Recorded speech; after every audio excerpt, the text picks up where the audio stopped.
हमारे देश के कई बड़े शहर जब हम एंट्री करते हैं तो हमें भीड़ भाड़ वाला एरिया, जगह जगह कूड़े ममले का ढेर, फुटपाथ पर तरह तरह के स्टॉल लगाकर लोग नीचे बैठे होते हैं। सड़क के दोनों तरफ रेहड़ियां वगैरह लगी होती हैं। यानी शहर का निर्माण ही सब कुछ नहीं होता। शहर में सबसे महत्वपूर्ण बात होती है कि व्यवस्था बनाना। मंडियों के लिए अलग जगह अलॉट की जाती है। फिर भी जगह जगह पर सब्जी बेचने वाले ठेले मिल ही जाएंगे। आप दिल्ली के राजपथ क्षेत्र का उदाहरण ही ले लीजिए। वहाँ सब कुछ बिखरा हुआ सा मिलेगा। वीआईपी क्षेत्र होने की वजह से जगह जगह नो एंट्री के बोर्ड लगे हैं। सड़कें दूर दूर तक खुदी हुई हैं। जगह जगह मलबे का ढेर और अस्त व्यस्त सा आलम है। गाड़ियों को घुमा घुमा कर ले जाना पड़ता है। इससे भी बदतर नज़ारा होता है जब किसी क्षेत्र में नई मेट्रो लाइन या फ्लाईओवर आदि का निर्माण कार्य शुरू होता है। हर तरफ मलबों का ढेर, लोहे की छड़ें और क्रेन जैसी बड़ी बड़ी गाड़ियां सड़कों पर नजर आती हैं।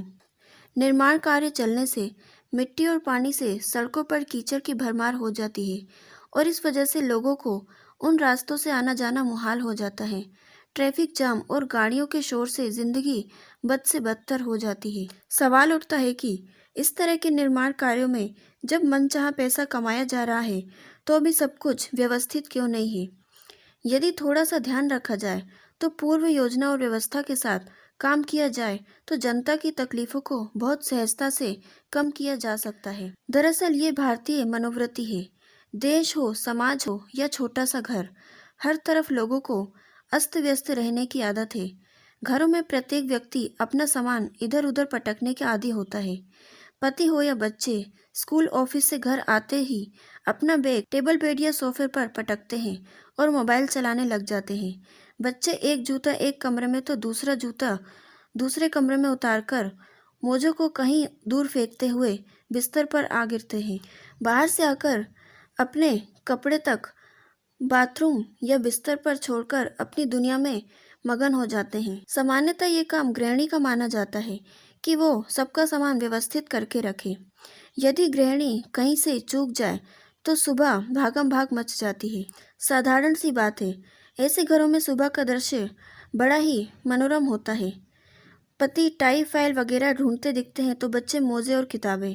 माँ टिफिन बनाने के बीच बीच में उनका सामान खोजने के लिए दौड़ती है। ऐसे में कभी रोटी जल जाती है तो कभी बस छूट जाती है और कभी ऑफिस पहुंचने में देर हो जाती है। ये सब परिणाम है अस्त व्यस्त रहने की आदत का। जीवन की आपाधापी और परेशानियों से बचना है तो जीवन में व्यवस्थित करने की आदत बहुत ज़रूरी है। यह आदत घर के हर सदस्य में होनी चाहिए, वरना किसी एक की लापरवाही के कारण परिवार के दूसरे सदस्यों को परेशानी का सामना करना पड़ता है। ज़्यादातर लोगों को व्यवस्थित रहना बिल्कुल भी आसान नहीं लगता है। याद रखिए, व्यवस्थित रहने की आदत डालने में वक्त लग सकता है, लेकिन एक बार जब आप ऐसा करना शुरू करते हैं तो फिर ये आपकी आदत में शुमार हो जाता है। इससे आपका जीवन काफ़ी आसान हो जाता है। अपने रहने की जगह को व्यवस्थित करने के साथ ही आपको हर काम व्यवस्थित तरीके से करने की आदत बननी चाहिए, ताकि आप कम वक्त में कई काम पूर्णता से निपटा सकें। व्यवस्थित रहने से आपके तनाव और चिंताएं भी कम हो जाती हैं। सबसे पहले अपने वक्त को व्यवस्थित करें। एक कैलेंडर लें और सभी महत्वपूर्ण तारीखों जैसे परिवार के सदस्यों या दोस्तों का बर्थडे, एनिवर्सरीज आदि को नोट कर लें। इसे अपने किचन में बेड के सामने या अपने होम ऑफिस की दीवार जैसी किसी भी ऐसी जगह पर लगा दें जहां आपकी नज़र उस पर रोजाना पड़े। आप चाहे तो कंप्यूटर डेस्कटॉप पर भी एक कैलेंडर लगाकर रख सकते हैं। रोजाना दूसरी ज़रूरी तारीखों, अपॉइंटमेंट और मीटिंग्स डेट भी टिक करते जाएं, ताकि ये लगातार अपडेट करें और आपको आसानी हो। कई दफ़ा हम कोई ज़रूरी काम करना भूल जाते हैं और फिर बाद में पछताते हैं कि इतना ज़रूरी काम कैसे भूल गए। इस टेंशन से बचने के लिए लिस्ट बनाना शुरू करें। रोज़ाना सुबह में उस दिन में जो जो काम करने हैं उनकी एक लिस्ट बनाएं। इसे 2 हिस्सों में विभाजित करें। पहला हिस्सा घर के कार्यों की लिस्ट का हो और दूसरा हिस्सा उन काम का जिनको आपको ऑफिस में करना है या ऑफिस से घर लौटते समय करना है।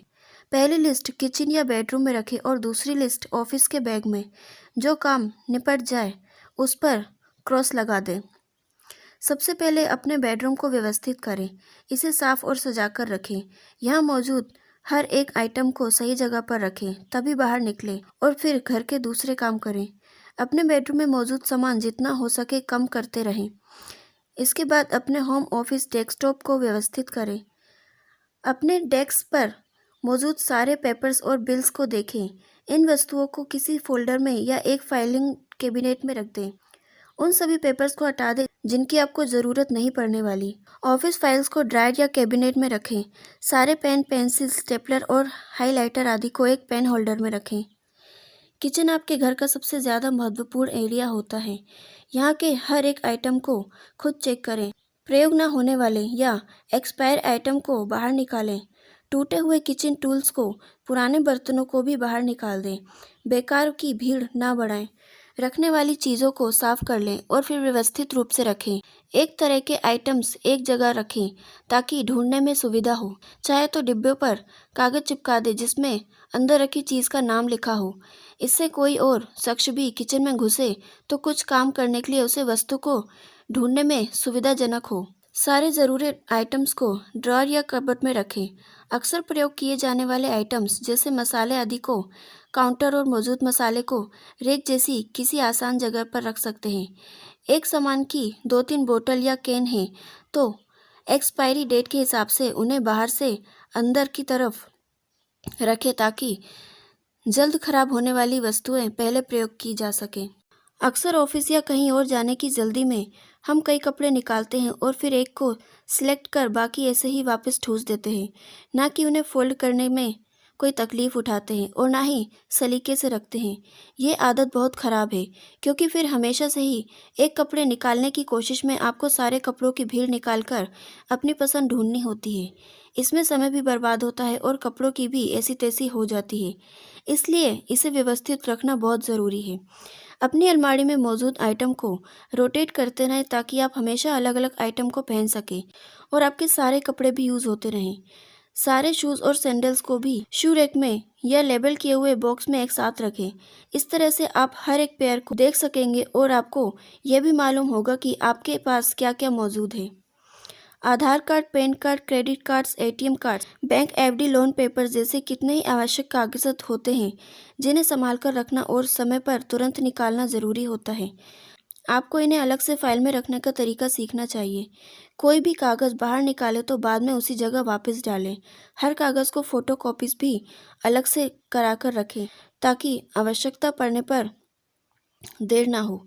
इस प्रकार की छोटी छोटी सावधानियां और प्रयासों से आप अपने जीवन को ज़्यादा व्यवस्थित और खूबसूरत बना सकते हैं और जीवन में सफलता का स्वाद चख सकते हैं।